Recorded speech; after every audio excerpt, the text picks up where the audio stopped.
everybody. How you doing? Well, that's good. I'm Charlie O'Connor with PHLY Flyers here today for a special F Around Friday with my buddy JP Zapata. Bill Matz is on vacation today, getting a little head start on the Memorial Day weekend, but we are here to hold down the fort before, I don't know, JP, are you going anywhere, or are you just going to stay in town? No, I am, and I apologize. I definitely would have dressed up more for Charlie, but the cuz had us dressing like we're ready for the beach. But now, after today, we'll be going down to Brigantine. Nice. My fiance's parents have a short house down there. Actually live there full time, so we'll go down there. Cool. Drive on the beach, have a little food. Are you a beach guy, Charlie? I am a beach guy, but I am very much not a Memorial Day weekend beach guy. I don't blame you. I definitely do not blame you. Last year, I was on the beach for Memorial Day weekend, though, but that was a special thing because I went to the music festival on the beach in Atlantic City last Memorial Day weekend. Yeah. That was awesome. That was a blast. We saw like Paramore, Blink-182. Great 2-day festival. A lot of fun.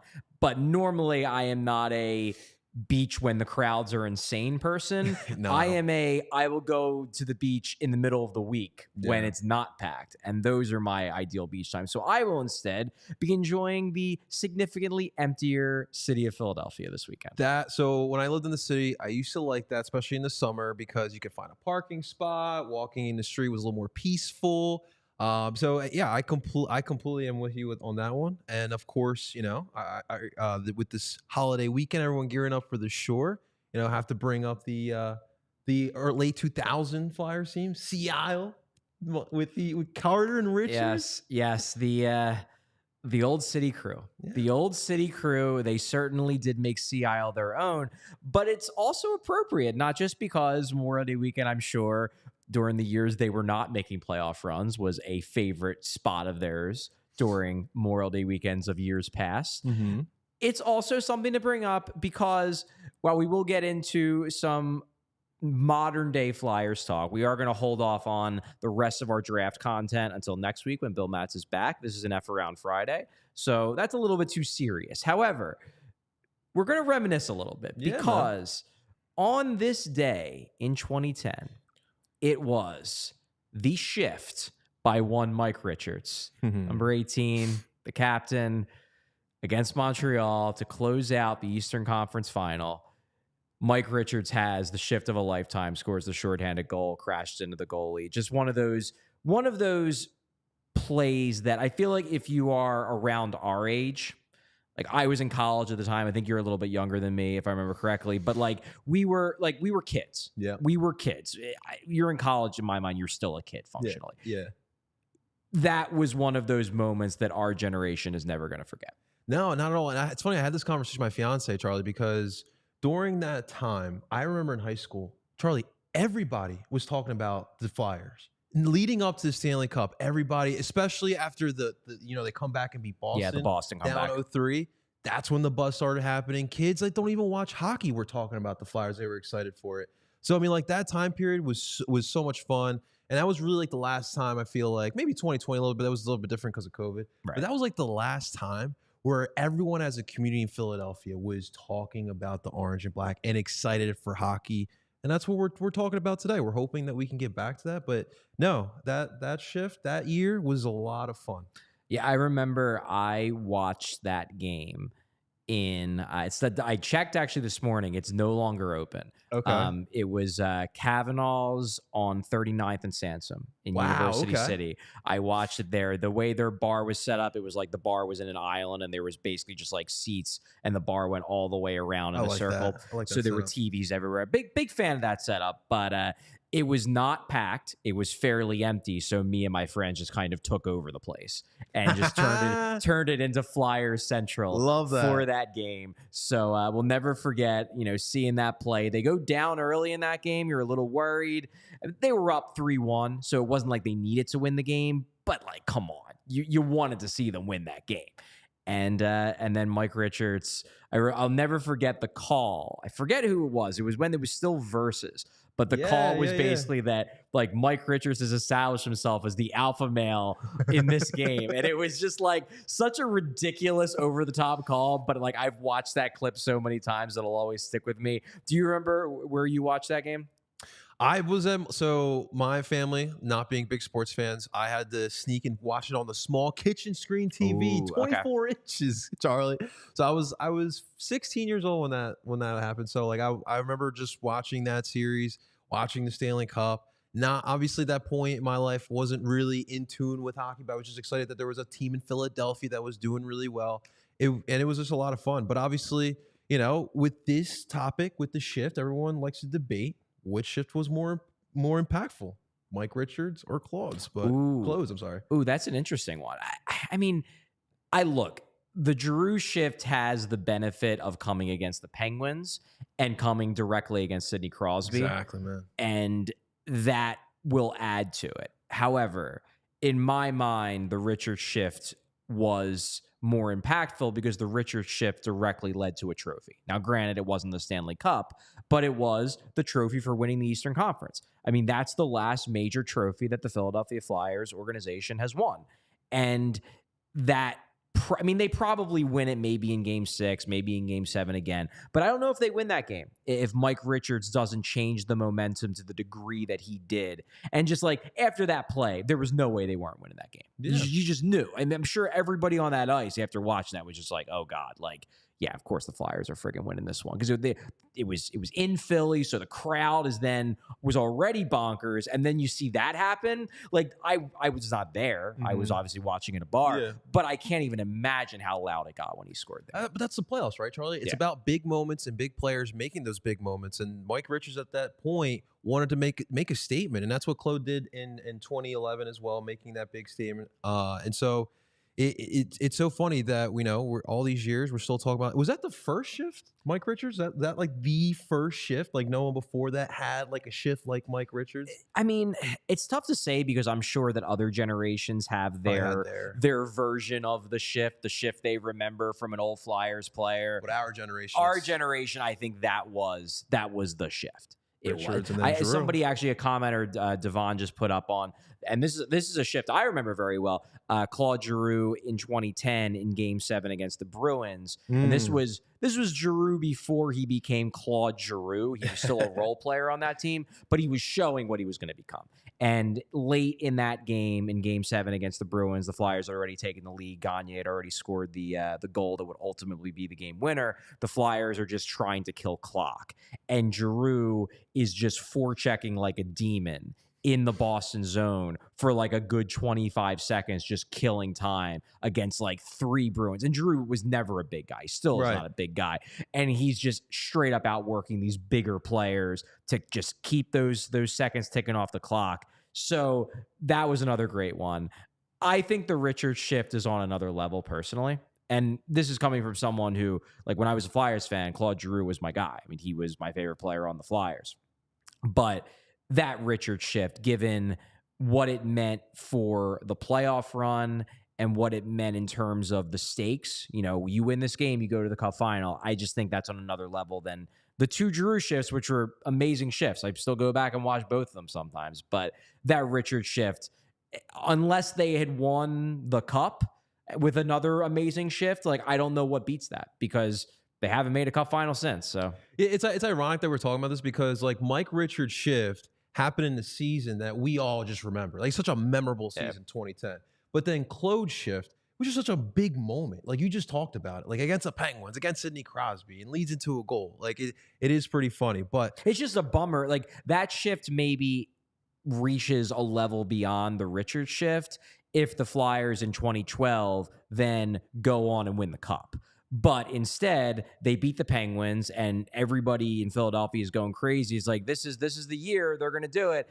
They win Game 1 against the Devils. Danny Briere scores the game-winning goal in overtime. And then you're like, yeah, they're going to roll. And then they just keep losing.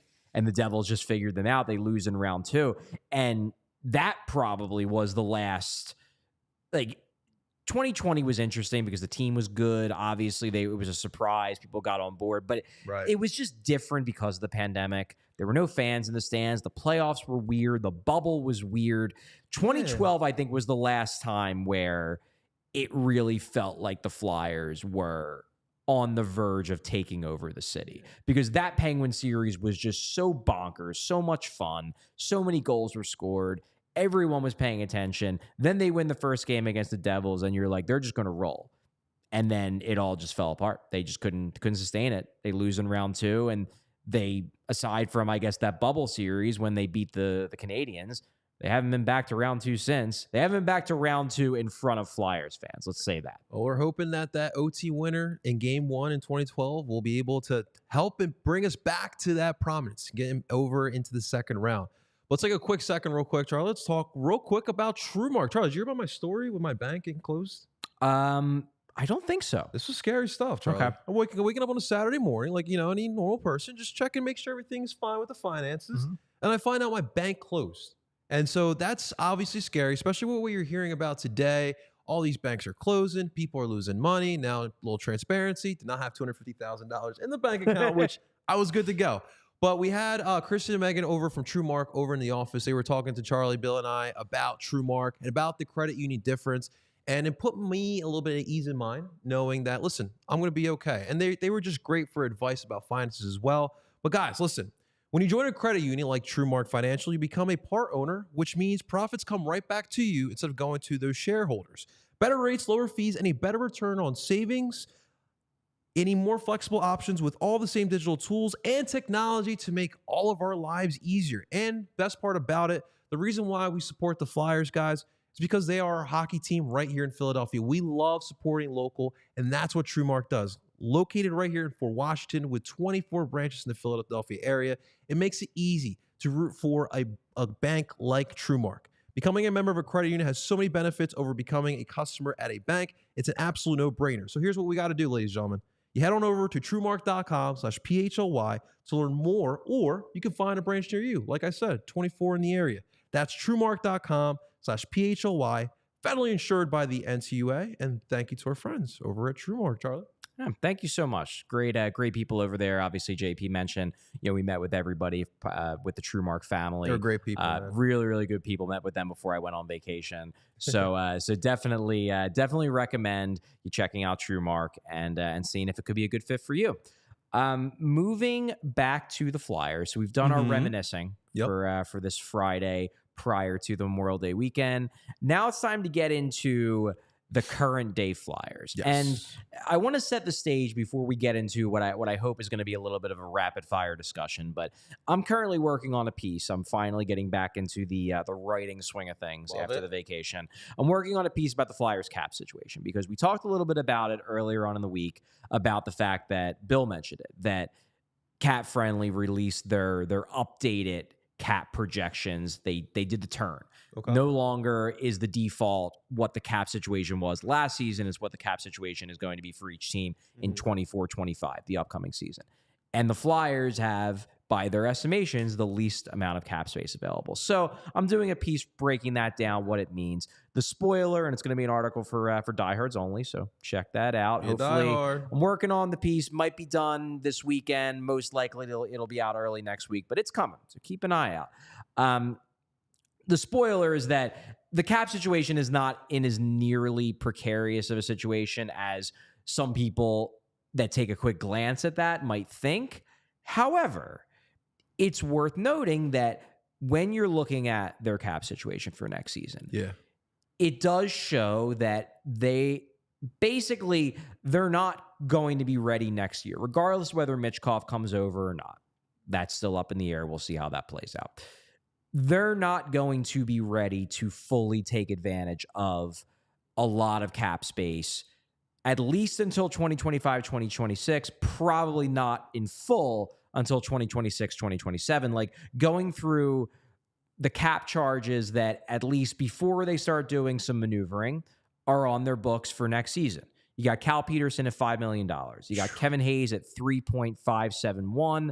That is the retention that they have from the trade from last summer. You got Tony DeAngelo retention, or this is buyout money, $1.66 million. They got the Ryan Johansson contract at $4 million. They got Cam Atkinson's cap hit. He's got one more year left on his deal at $5.875 million, and that's not even bringing up the $6.25 million cap hit for Ryan Ellis.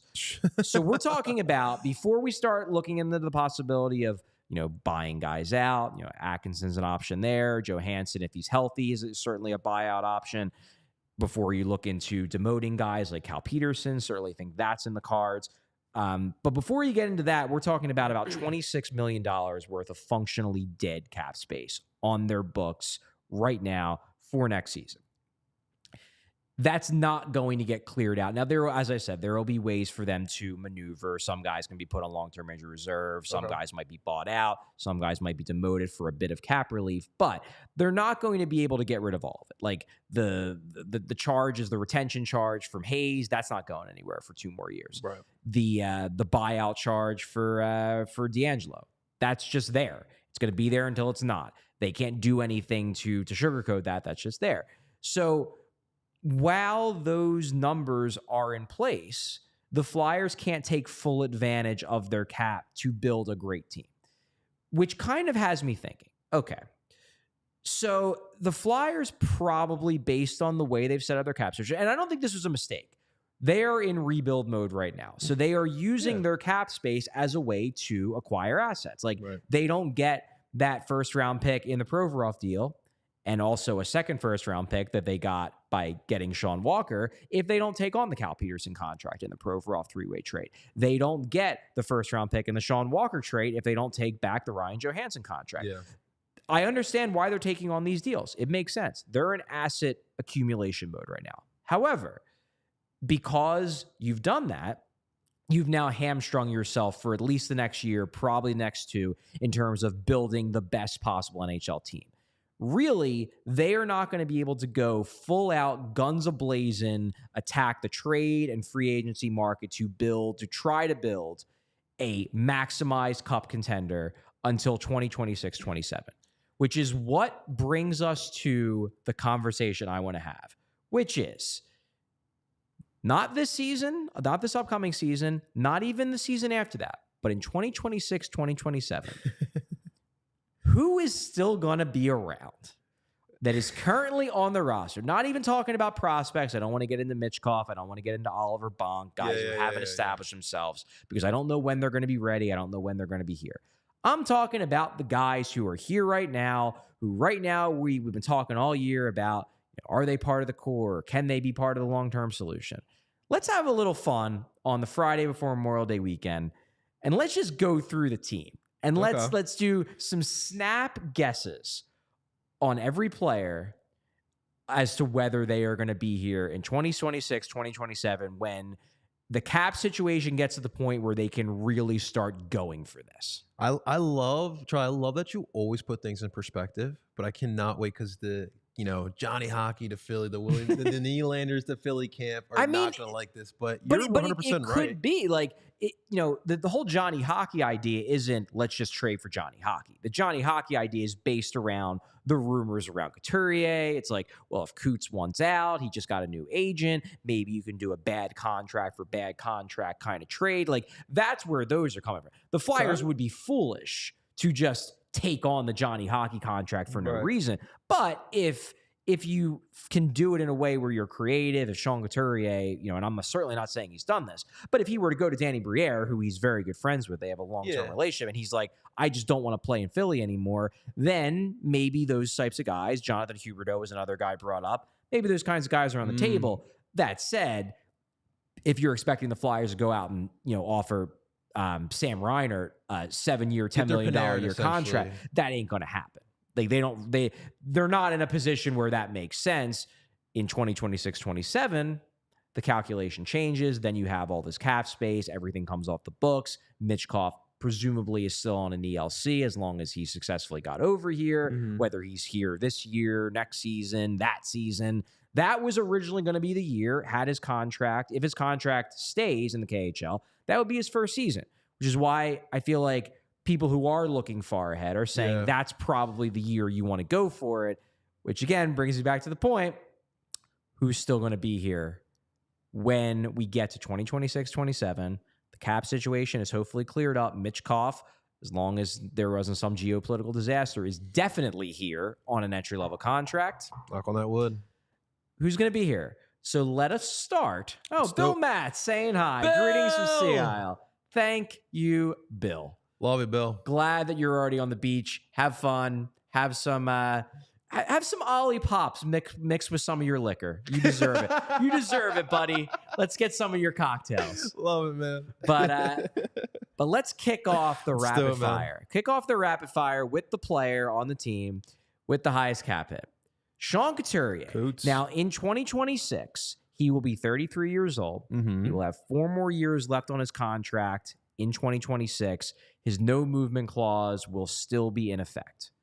JP, is Sean Couturier still a Flyer in 2026? This one's complicated, It right? is complicated. I mean, the end of the season doesn't make me feel good to say yes about this, right? Like, I mean, he gets the captaincy, and then what, like a month and a half later, he gets benched. Not great. Yeah. And not the best. you're talking about a player with, he's had the back injuries prior, and talking about 33 years at that time. I mean, Charlie, I have to lean more towards no. He won't be here. Okay. I could see a world where he does, but just the way the season ended and his age, those two factors would lean towards no. I think it's reasonable.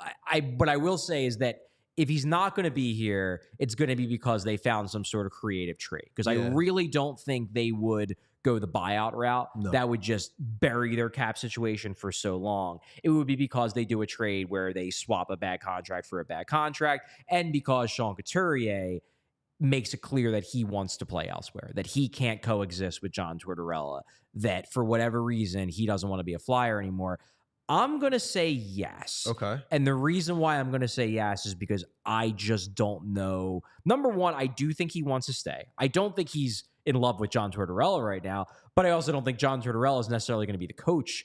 That's a good in point, 2 too. years. So he might be able to wait him out.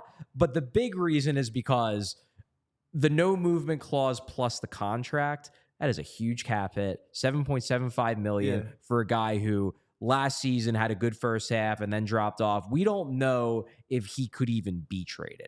I could see a scenario where maybe the Flyers do look into the possibility of trading Sean Couturier. Maybe Sean Couturier does at some point down the road make it clear directly to Danny Briere that, hey, if you find a good spot for me, I'll waive that no movement clause. I don't know if they'll be able to find anybody. Real quick, Charlie, obviously besides the fact that, hey, in the possibility that Sean is not happy with the situation here, why would Sean get a new agent?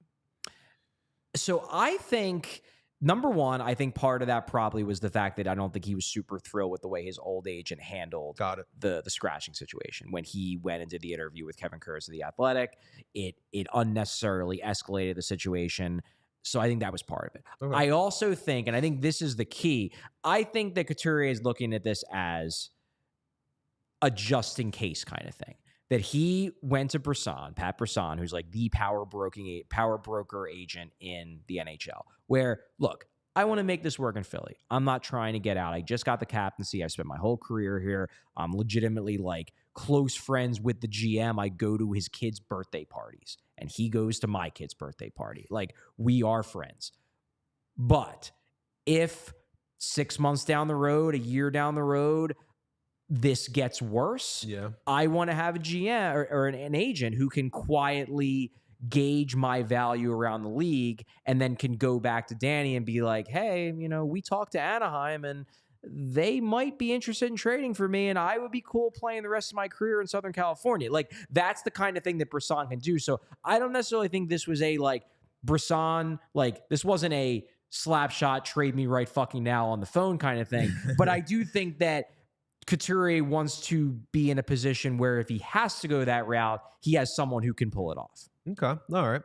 Well, before we move forward with looking at this roster in 2026-27, let's talk real quick with our friends over at Rite Aid, guys. It's Memorial Day weekend. I know a lot of people are going to make their quick stops. You forget your sunblock. You need some plates for the hoagies, right? Maybe some swimmies. Maybe you're going to the pool. Some little swimmies. Yes. You may need that. You can get them all over at Rite Aid, ladies and gentlemen. But more importantly, September's going to come soon, and you're going to need them for your vaccines as well, ladies and gentlemen. Protect yourself and your family by staying up to date with your immunizations. Rite Aid pharmacists are specially trained for certified immunizers. Unsure what vaccines you may need? Get a personalized recommendation from a Rite Aid pharmacist. You have questions about vaccines? Stop in and ask a Rite Aid pharmacist here today. You can book an appointment today. You can schedule it for yourself or for your whole family at riteaid.com/schedule. And of course, you can get vaccines for COVID-19, shingles, pneumonia, tetanus, whooping cough, chickenpox, and much, much more.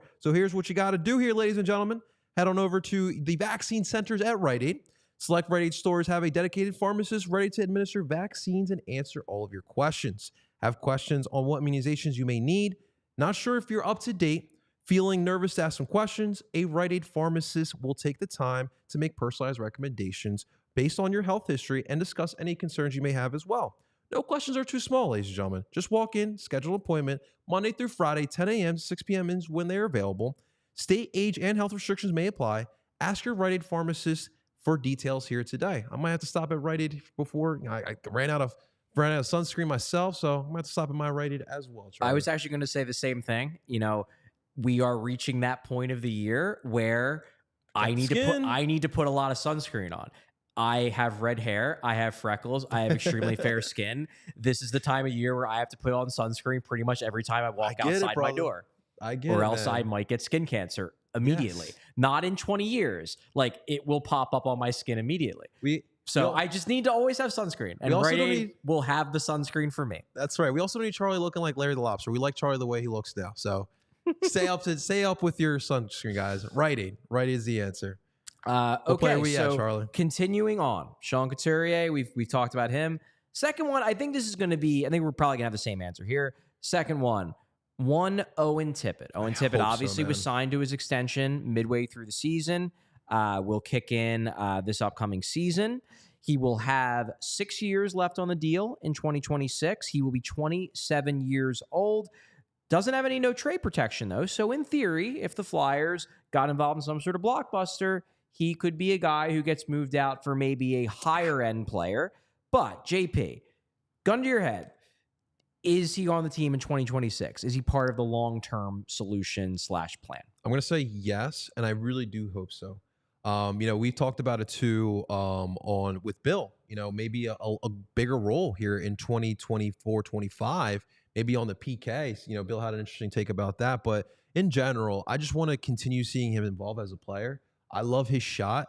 You saw him. He seemed more comfortable as well.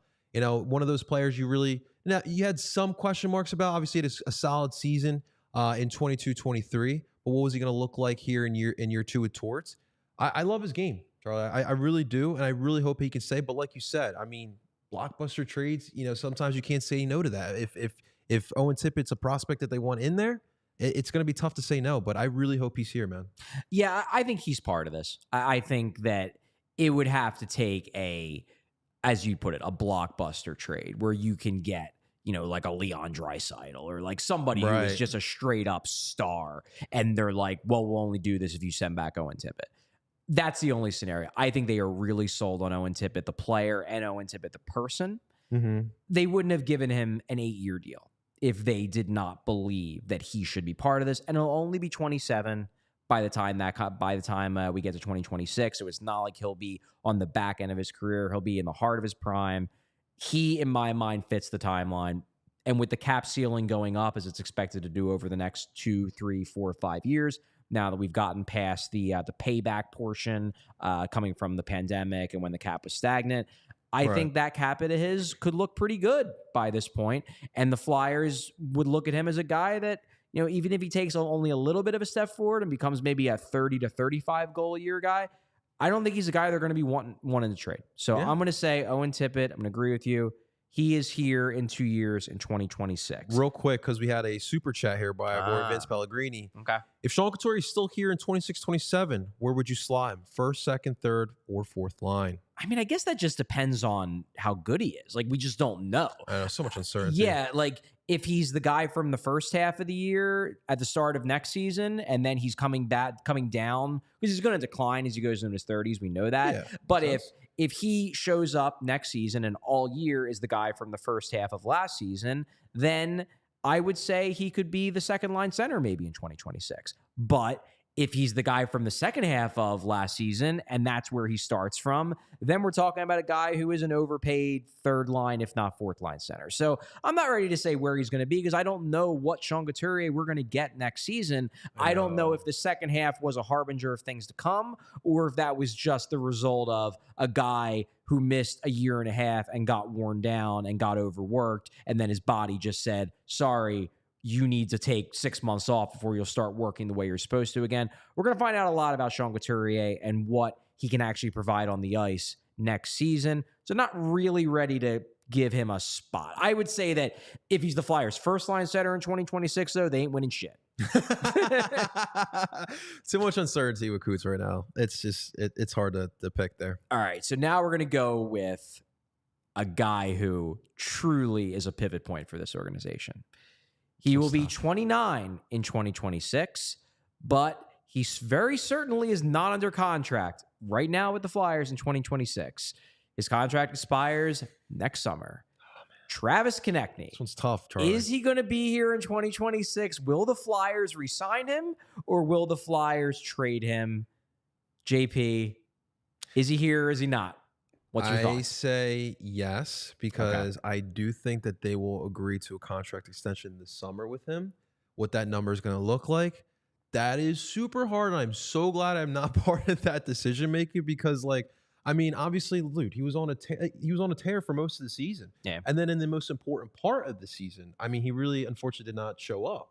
So, like, it came back at the end, though. Yeah, at the very end, had a very good those 2 games against the Rangers and Devils. That's right, yeah. He kept them in it, but I agree. You know, in that last bit in the second half of March into the very beginning of April, he didn't. But it's tough, Charlie. I made the point that he's not that kind of guy. He's not a superstar. He might be the best player on the Flyers, but he's not a superstar. The Flyers are going to need to decide whether they are willing to pay a very good forward, but not a superstar forward, the kind of money that he is going to ask for on this new deal. You think they will? I think they will. I kind of think they will too. Yeah. I think they like him too much. I think they find a way to get it done. Now, whether that's the right move, I'm skeptical. I think that the hard but probably smarter decision would be to trade him and not lock yourself into Travis Konechny until he's 34 years old. Yeah. But I think they are probably going to re-sign him. And I would understand it. Like, I don't think it is it would be like a fireable decision because I get it. You're betting that he ages well. And you've decided that, well, if we were to trade him and then Mitchkov gets here, we're going to go out in free agency and sign another Travis Konechny anyway. So we might as well keep the guy who is already a fit here and we know works in Philly. I would get it. I just don't know if I want to lock myself into an 8-year contract for Travis Konechny, and that's what he's going to require. Let me ask you, on a good team, is this ceiling like a second-line winger? I think he's in that borderline. Like, I think he could be your third best forward. Okay. I think if he's on a great team, he's probably a second-line winger. But I hate the designations there because, like, he would be on your second line, but he would still be a first-line quality winger. Okay. Like, what I've said a lot of times is that the way this works is that the great teams have first liners on their second line. They have second liners on their third line. They have first pair quality defensemen on their second pair. Like, that's how you win.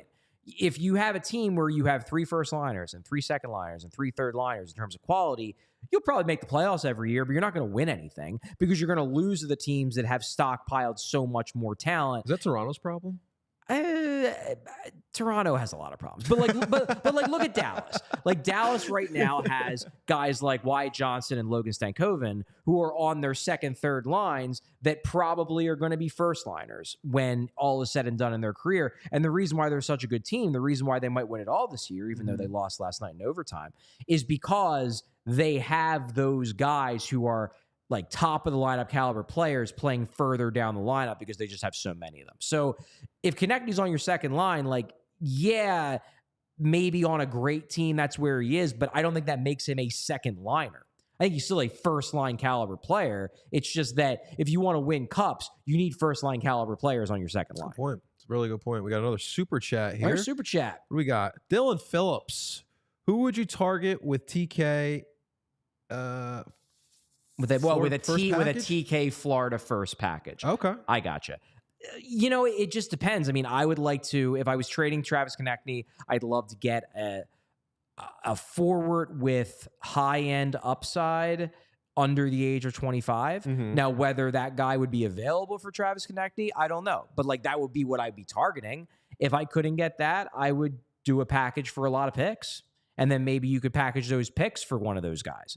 So it would just be a matter of trying to get the most assets. But like, yeah, I mean, I'd be talking to teams like LA and be like, hey, do you want Travis Konechny? What about Quentin Byfield? Like those would be the conversations I'd be wanting to have. Now, whether any of those teams would do it, I don't know. But I mean, those would be the dream scenarios for me for a Travis Konechny trade. Okay. Next up, we have another very, very difficult discussion here. Too. This player will be 26 years old in 2026. He will have 2 years left on a contract with a $5 million cap hit. He's been in trade rumors a little bit over the last month. Joel Farabee. Is Joel Farabee here in 2026? JP, what are you picking? I'm going to say yes. Ooh, okay. Obviously, I didn't like his season this past year overall. But I think one thing to remember too, Charlie, is that as this team gets more talent, I think that will help players like a Joel Farabee. And heck, even if Travis Konechny's still here, just having more talent around, I think the vibes just are contagious. You look at the Phillies right now; everyone's playing well. I feel like that's super contagious, and so I think that Joel Farabee will find a way to stay here. He's looked solid with Team USA now. Yeah, he was fine. USA lost yesterday in I believe the quarterfinal game to Czechia. I believe is how you say that now. They don't want to be called the Czech Republic anymore. Okay. But anyway. I'm going to say no. Okay. I just feel like there might be a little too much smoke around him. And I know whether it happens this summer or next summer, I don't know. I just feel like the Flyers are at some point going to make some big swing trades. Okay. And if you want to make a big swing trade, you got to give up something big. Sure. And for a while, I thought to myself, maybe Cam York will be that piece. He'll be that guy that they flip to get a high-end center, to get a high-end defenseman. I think they're sold on York now. I think they view York as a key part of the future in a way that maybe they don't necessarily. I don't think they're opposed to Joel Farabee. I don't think it's like, well, we need to get rid of this guy. He stinks. They like him. But I do think they maybe view him as a little bit more expendable than they did this time last year, this time 2 years ago, something like that. I could see him still being here. I certainly don't think it's a foregone conclusion. But I'm going to guess no. I'm going to guess that by 2026, he's moved out in a trade. I want to see them keep Joel Farabee. I want to see them make this work with Joel Farabee because I really like the player. I like the way he plays. And I really like what he does in the locker room, too. He's really stepping up as a kind of a social leader for that team. So I'd love to see them keep Joel Farabee. Right now, I'm leaning towards Joel Farabee is not on the team in 2026. Tough decision. Yeah, we got a couple gawns there. People will agree. Couple gawns. Next up, this one I think we're both probably going to agree on, but I want to put him in here because it is possible that he ends up being a Flyers lifer. Scott Laughton will be 32 years old in 2026. His contract will have just expired that summer. Fans have been trying to trade him, especially the online contingent of fans have been trying to trade him for like the past 2, 3, 4 years. He's still here. He's still here because they value what he brings both on and off the ice. Could he get traded this summer? Sure. Is there a scenario where the Flyers just keep him and then Laughton decides, you know what, I want to spend the rest of my career in Philly. I'll take a hometown discount in the summer of 2026 to be part of this team. That'd be wild. To end my career. It could happen. I don't think it's completely out of the realm of possibility, but JP, do you think he's gone or do you think he finds some way to stick around and see it through to the heart of the Mitch Coffey era? I think it's going to be tough to keep him. I'm going to say no. I mean, were we close to trading him at this deadline? How close were we? No, I don't think they were ever close at the deadline. They definitely thought about it last summer. Oh, okay. There were some compelling offers last summer based on what like Frank Saravalli has reported. That there were teams that were willing to talk about like a late first round pick. I don't think that offer was ever on the table at this deadline, but maybe something comes around this summer. You think he's gone, though? I mean, if you're a cup contending team, right, and you're looking for, some depth, especially at center, like why wouldn't you kick the tires on a Scott Lotz? That's tough. I'm going to say he's gone too, but I'm not convinced that he gets traded. Okay. I think that it would be tough for me to imagine him still on this team in 2026. It's Yeah. not that tough for me to imagine him still on this team next year, though, next season. Okay. But I don't think, I think that the longest he stays is that he stays for the length of his contract and then he goes somewhere else. Okay. But I'm not going to rule it out entirely because he just might be a guy who decides he wants to be a Flyers lifer and, goes to the team and says, if you sign me to a $1.5 million a year contract, you offer me that, I'll sign it because I want to, I've been through the tough times. I want to be here for when we come out the other side. For sure. I could see it. I think most likely, though, he's been involved in so many trade rumors. He's going to be on the older end when that contract expires, that he won't be part of this from 2026 onward. Should be interesting. Obviously, we're betting on who stays, who goes for 26, 27, but you guys can be betting people this weekend. That's right. With our friends over at the BetParks app, you guys can get betting here today. Listen, we still got stuff going on this weekend, right? MLB's in full swing. We got MLS in full swing as well. The Eastern Western Conference Finals for both the NBA and the NHL are going on. So, hey, if you guys want to check out some of the favorites, some of your underdogs, go head on over to the BetParks app. Get in the zone with the BetParks Sportsbook app. Win big, win all day action. Win your first $10 bet and earn $125 in sports bonus bets. You play for fun, you love to win, you bet. BetParks. Download the app and play along with us here today. Must be 21 or older. Please gamble responsibly. If you or someone you know has a gambling problem and wants help, call 1-800-GAMBLER. All right, JP, we'll continue with the forwards. Let's do Next it. up, Noah Cates. Noah. He will be 27 in 2026. His contract does expire next summer, but he will be an RFA. So the Flyers will have the opportunity next summer to negotiate with him essentially exclusively as long as nobody signs him to an offer sheet. So the Flyers will have every opportunity to keep him heading into 2026 as long as they want to. However, we're not talking about a top-of-the-lineup guy. We're talking about a guy who I don't think they would ever just let leave for nothing. But you could see him being involved in a trade of sorts. He's a likable guy in terms of the way he's viewed around the league. Teams view him as a quality defensive forward who drives play, maybe doesn't provide a lot of offense. But I would assume that teams value him, and he could be a throw-in and add-on in a trade. Do you think Noah Cates is here? Do you think the Flyers like him enough that they view him as a guy who's going to be here at least for the next 3-4 years? I'm going to say no. Okay. Obviously, listen, Noah Cates' style of play fit very well with Torts and what he likes, right? I mean, you saw what you saw what Cates was doing in that third line with Paling and Hathaway. Yeah. I mean, that was the top line for a lot of the end of the season there. But I think that, I feel like you can find a guy with Noah Cates does. And I think a lot of the issues, too, is, I don't know what he is offensively. I still think he's still young, where he can still develop that game out, but I just don't know what that game actually looks like. So if I had to steer towards one side, I'd have to pick no.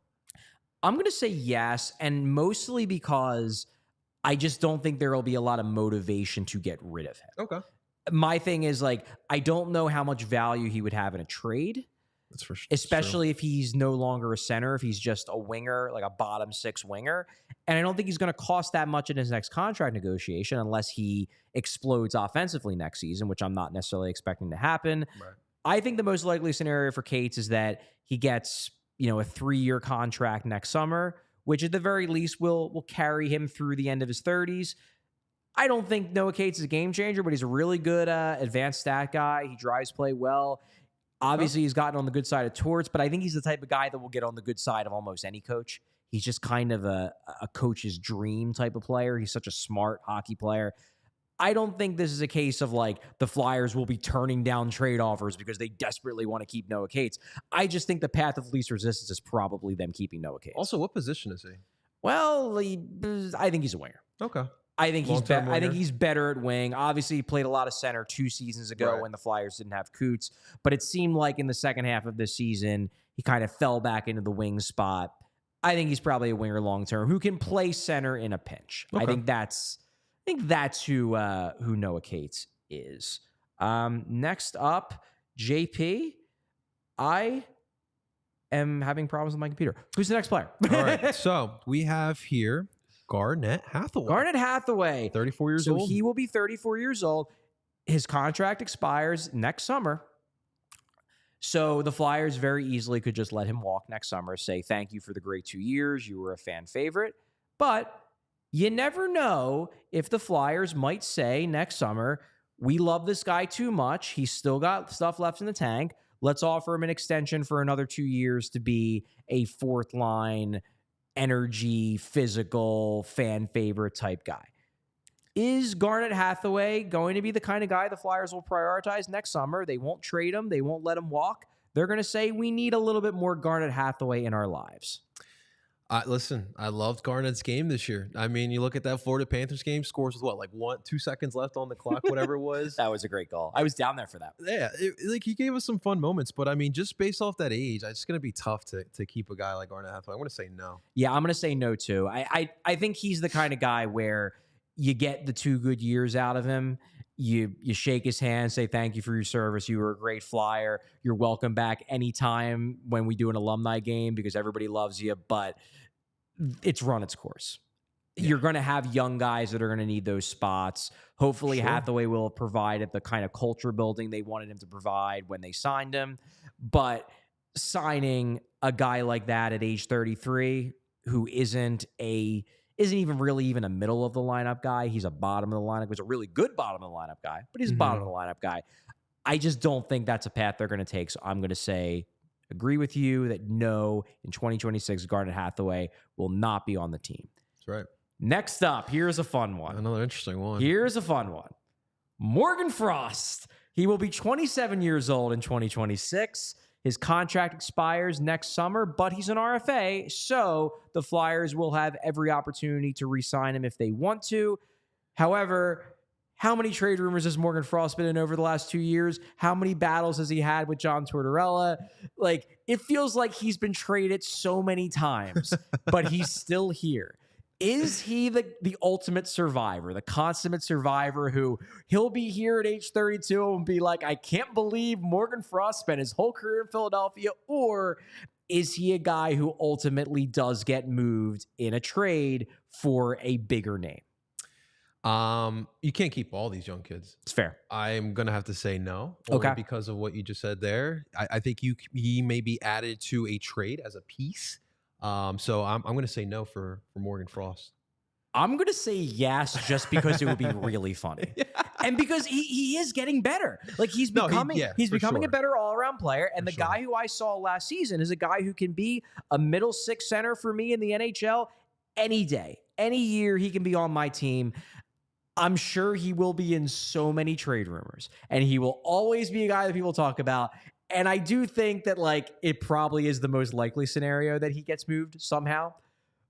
But it would be real funny if he's still here in 2 years going into 2026, 2027. I'm going to say it happens. I'm going to say we are still having the Morgan Frost debate on this show in 2026 heading into the Mitchkoff year. And that's a good point you bring up because he as the season went on, I felt like he got better, right? Yes. So if he continues on that next season, it's going to be hard to trade him away. That said, though, we're now going on 2 straight years where he had a mess of a first half and then a good second half. True. Is this just him? Is it just what he always does? Is he always going to be bouncing in and out of the lineup in the first half and then the second half is when he starts scoring? I don't know. I'd love to see him do what he did in the second half for an entire season and also not have the 10-game stretch at the end of this season where he essentially did nothing and then got benched for the second half of the final game of the year. Would love to see that. But I just feel like we need a little drama in our lives here. And Morgan Frost's presence just always creates drama. It's the Flyers. He is always going to be the debate, the endless debate that we have. Morgan Frost will stick around. Next up, Ryan Poehling. He was signed to an extension midseason. That contract, that 2-year contract, will expire in the summer of 2026. He will be 27 years old. So not young anymore in 2026, but not past his prime. Still at the middle to tail end of his prime years. Right. Still in his 20s. Do you think the Flyers in 2026 say, we want to keep you, bud. We want you to stay as one of our bottom 6 centers moving into the contention years. I'm gonna say yeah. Okay. Because I think they would want to keep him as a as one of those bottom 6 players. And look, he found something here in Philadelphia. He had a solid season this past year. One of Torch's favorite players. I'm gonna say yeah. We'll say. I'm going to say yeah, too. I'm on the fence about this just because he's a Torts guy. I'm not convinced he's going to be the next coach's guy, too. Like, I'm confident that Noah Cates is just a coach's pet. Like, that he's just a guy who all coaches are going to love. Mm-hmm. I think that Poehling fits Torts' the current style of play perfectly, the fast-paced, attack on the rush style. I'm not convinced that the next coach is going to play that exact same style. But I do think that this is another case of he's never going to cost that much. He fits here. They clearly like him. Briere clearly likes him. And maybe he's got another offensive gear he can get to. I'm not saying he's going to be a 50-point-a-year guy, but maybe he could be a Scott Lawton. And if Scott Lawton isn't going to be part of this long term, maybe Poehling is the next Scott Lawton. That's what we were all saying. So I'm going to say yes. I'm going to say Ryan Poehling is here for the 2026-2027 season. Next up, Nicholas Deslauriers.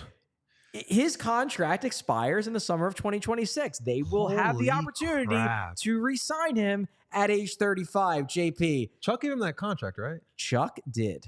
That was a Chuck special. 4-year contract to Nicholas Deslauriers. Anyway, he gets re-signed. No, there's no way. I would agree. I think Nick Deslauriers, I am unsure if he's even going to make it through the entirety of this contract. Yeah. Given how little he played in the second half of the season and how behind the pace he looked. Basically, once the calendar turned to December, he did not look like he could keep up with the NHL pace anymore. I would say no. Nick Deslauriers, no chance he is on this team in 2022, 26, 27. Now, on to the final forward. Tyson Foerster. His contract expires next summer, but he will be an RFA. He will only be 24 years old. Now, I think I speak for everyone on this show, including Bill, that Tyson Foerster's progression as a rookie last season was the most impressive of any of the younger players on the team. He started out the year, he showcased that he could be a really good two-way forward, drive play, become a coach's favorite, but he couldn't score. Then in the second half of the year, he showed he can score too. Yep. There's a reason why we are talking about his best case scenario upside being Mark Stone, a legitimate impact level top line forward on a cup contender. He's an exciting player. However, again, sometimes you got to give up to get something. Yeah. So could you see, do you think he is a lock, that he is part of this? He is a core piece that is just going to keep getting better and the Flyers are not going to have any choice but to keep him? Or do you think he's involved in some sort of blockbuster that means that he's not part of this in 2026, 2027? Now, I mean, based off of what I saw last year, you have to think that he has to be part of this long-term plan. And, what I talked about earlier with bringing in more top-end talent, I think that's going to benefit a player like a Tyson Foerster. And especially like we're talking about this putrid power play unit that was last year. Once we do get that top-end talent, I want to see how he does on those power play units. I'm super excited for the future with Foerster. I'm saying absolutely yes, he's here. I'm not willing to say absolutely because I do think that there's a scenario where he doesn't develop as quickly as we all hope. I saw this happen with Joel Farabee. I saw this happen with Travis Konechny, guys who you were like, oh man, they're going to be great. And then it took them longer than you expected for them to get to. Farabee isn't even there yet. Konechny, it took longer than people hoped for him to get to what he was ultimately going to be. So I'm not saying it can't happen, that he stagnates a little bit and then the Flyers move him in a trade for a bigger piece. But on the whole, I'm with you. I think they like him too much as a player. I think the upside is too clear.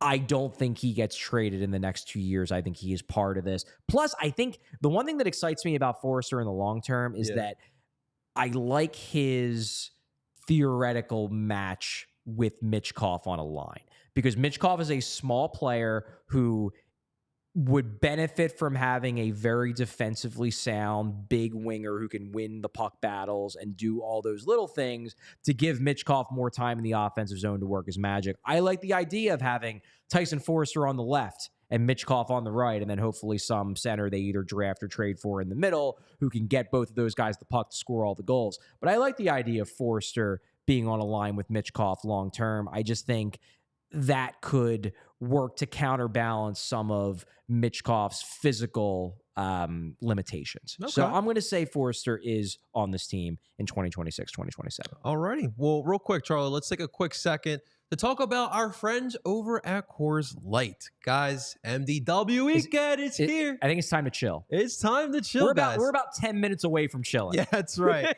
That's right. We're all either going to be here in the city, we're going to be down the shore, we're all going to be chilling. So that means, guys, we're going to choose cold. We're going to choose a nice Coors Light. You know me, like on the beach, listen, I'm an IPA drinker, all right? I like my IPAs, but I can't do them all day. I can only do like 1 or 2 maximum. I need to switch something that's a little bit more lighter, a little more refreshing, and that's where Coors Light comes into play here, guys. Because, you know, when you're drinking on the beach, you just want to chill, and that's what the option is there. When the mountains turn blue, it's as cold as the Rockies. Coors Light is cold lagered, cold filtered, and cold packaged for a smoother finish. When you embrace a chill mindset, it's a good time to choose chill and crack open that Coors Light. If Bill was here, he'd be cracking that boy. Probably would right. be, yeah. Absolutely. Coors Light is a mountain cold refreshment, crisp and refreshing as the Colorado Rockies. Make the most out of the time you choose to chill. Choose Coors Light. Get Coors Light delivered straight to your door with Instacart by going to CoorsLight.com/PHLY hockey. Guys, that's clutch. All right. You don't have to even leave the house here this weekend. Again, that's CoorsLight.com/PHLY hockey. Celebrate responsibly. Coors Brewing Company, Golden, Colorado. I will say one thing, though. All righty. Drink the Coors Light. However, fuck the Rockies this weekend. Let's go. I'm with that. 100%. I'm with that. Okay, so we've done the forwards. Let's do we're getting close to the end of the show. We can rapid fire the defensemen and the goalies. We're coming up on the end here. Travis Sanheim, he will be 30 years old with 5 more years left on the deal in 2026. His no-trade clause will still be active. Do you think he is still here, or do you think something happens that drives him to waive the no-trade clause and leave? I think he's gonna be here. I'm saying yeah. I think he's gonna be here too. I think he wants to be here, especially if they re-sign his best buddy TK. Yeah, man. I think he will want to stay, and I think this year showed that he's not in decline. He showed that he can play under Tortorella. Yeah. He showed that he can be a quality top 4 defenseman. Maybe he's not a number 1. Maybe he's not even a top pair guy, but he's a quality top 4 guy. And that toughness, Charlie. I mean, he's showing a little bit more toughness. He's a little bit more physical now. I don't think he can quite be called soft anymore by his attractors the way he could be a few years ago. I think Travis Sanheim is still around in 2 years, if only because I don't think he wants to leave, and I don't think the Flyers want him gone anymore either. I agree. Rasmus Ristolainen. In that summer, if he is still here, he will have 1 more year left on his deal. He'll be 31 years old. Now, obviously, there have been rumors that the Flyers have explored a Ristolainen trade over the last maybe 6, 7 or so months. However, didn't play that much this year. He's been injured quite a lot. Is this a scenario where the Flyers might kind of just be stuck with him? Or do you think they find a way to move on from Ristolainen, given the fact that they have guys like Oliver Bonk coming and they traded for Jamie Drysdale? Do they find some way to move him somewhere else? And I mean, listen, the thing is too, like when he was on the ice, he didn't look bad. Like, he played pretty well. Yeah. And he's remade his game into a quality defensive defenseman. Now it's just like, I wish he could play more. Right. Yeah. and that's where I'm leaning towards. So I'm going to say no. You're going to say no. It's going to be tough, but I'm saying no. Yeah, I'm going to say no too. I'm going to say that they find some sort of way, whether it's a buyout by this point, whether it's a buyout, whether they retain some salary. I think they will reach the point where they need to clear a spot, and Ristolainen will be the logical one. Because especially given the fact that they signed Hunter McDonald to the entry-level contract, I think they view him long-term. He's a lefty, but he's that same physical, intimidating presence. If he's ready to make the NHL leap, and they are very high on him, suddenly there's not that need in their mind to have the big physical Ristolainen on that blue line core. I think that might motivate them even further to find some way out of the Ristolainen contract. So I'm going to say no. By 2026, Ristolainen does not finish out that monstrosity of a contract that Chuck Fletcher gave him. Special? Another Chuck Special. I will say that he does not play the final year of his contract with the Philadelphia Flyers. Next up, Another guy who signed a contract during the season this year, Nick Seeler.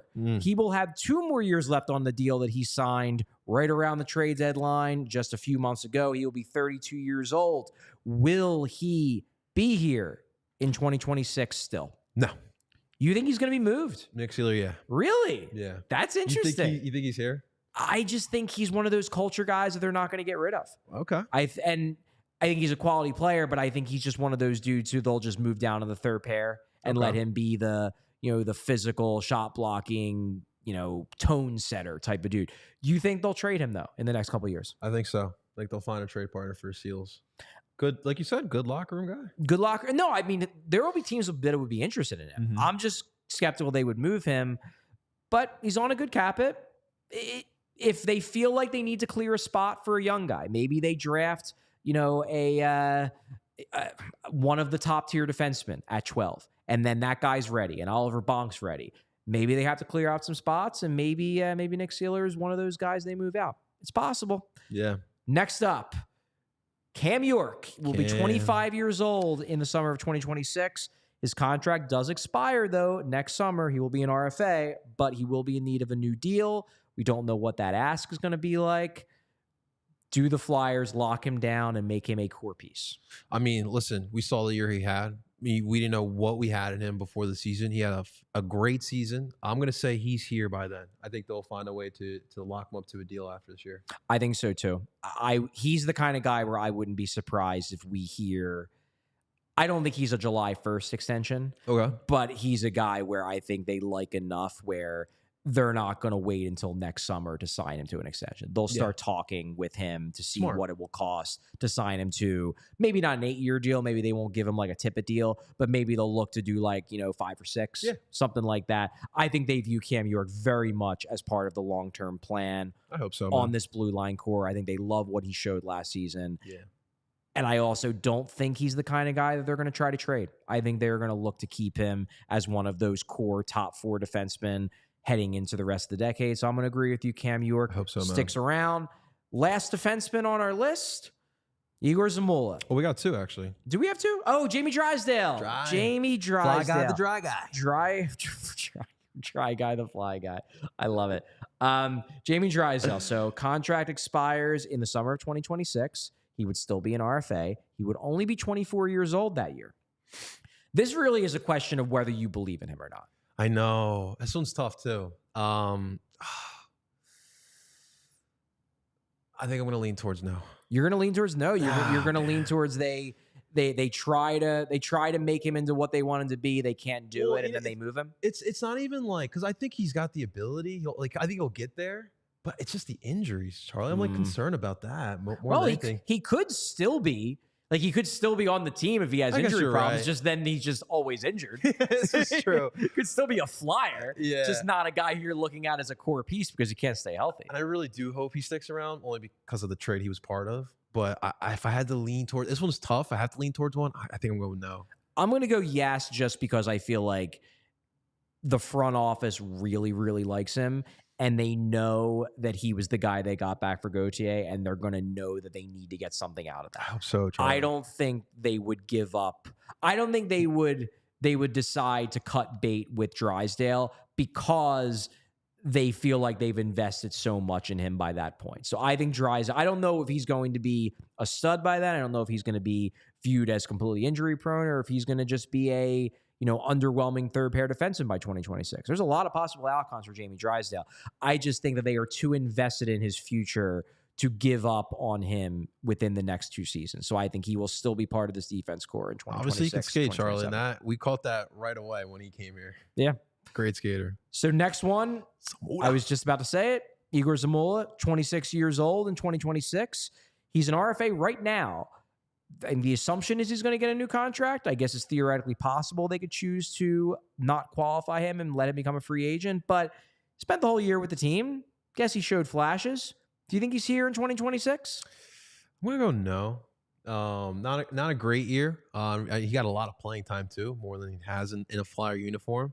I'm going to have to lean towards no with this one. I'm going to say no as well. I didn't see enough from him to make me think that he needs to be part of the future. Right. And I'd like to believe that guys like Oliver Bonk, guys like Emil Andre, maybe guys like Hunter McDonald, they will prove they are better than Zamula over the next 2 years and ultimately push him out, whether that's via trade, free agency, whatever, waivers even.